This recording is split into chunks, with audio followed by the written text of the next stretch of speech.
एक ठंडी और उदास रात थी जब रेशम शहर के पास एक सुनसान गांव में अजीब सी खामोशी छाई हुई थी।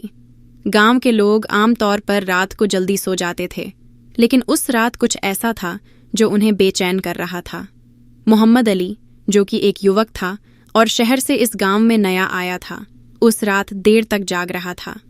उसका कमरा एक पुरानी और खस्ताहाल हवेली के ऊपरी मंजिल पर था, जो गांव के बाहर स्थित थी। इस हवेली के बारे में कुछ अजीब कहानियां मशहूर थीं कि यहाँ रात के वक्त कुछ असामान्य आवाज़ें सुनाई देती हैं और कभी कभी लोगों को साए दिखाई देते हैं। मोहम्मद अली ने इन बातों को महज अफवाहें समझा और उन्हें नज़रअंदाज कर दिया था। वह अपने लैपटॉप पर काम कर रहा था जब अचानक एक अजीब आवाज़ सुनाई दी, जैसे किसी की खिसकने की आवाज़ हो। वह चौंक गया, लेकिन उसने फिर से काम शुरू कर दिया। फिर आवाज़ फिर से आई, लेकिन इस बार यह कुछ ज़्यादा करीब से महसूस हुई। मोहम्मद अली का दिल धड़कने लगा और उसने सोचा कि शायद यह कोई चूहा हो जो दीवारों में रेंग रहा हो। लेकिन जब उसने खिड़की के पास जाकर बाहर झांका तो उसका दिमाग हिल गया।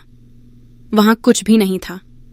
वह वापस अपने कमरे में आया और दरवाज़ा बंद कर लिया, लेकिन अचानक कमरे की लाइट बंद हो गई। कमरे में पूरी तरह अंधेरा छा गया। मोहम्मद अली ने अपने मोबाइल की रोशनी जलाई और जैसे ही उसकी नज़रें कमरे के कोने में पड़ीं, वह ठिठक गया। वहाँ एक कमज़ोर सी आकृति थी जो हल्के से हंस रही थी। वह आकृति धीरे धीरे उसकी ओर बढ़ रही थी।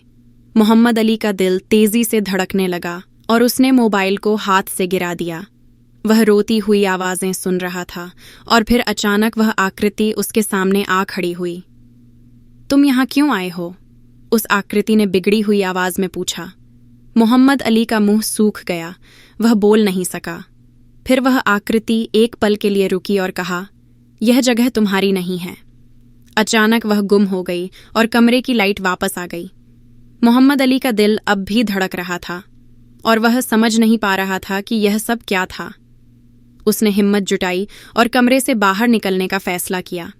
जैसे ही वह दरवाज़ा खोलने लगा, उसके सामने एक रहस्यमयी साया आ गया और फिर सारी दुनिया अंधेरे में गायब हो गई।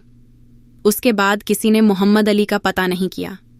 उसके कमरे की खिड़कियां हमेशा बंद रहती थीं और लोग बस इतना कहते हैं कि वह हवेली अब भी रात के अंधेरे में अपने राज छुपाए हुए है।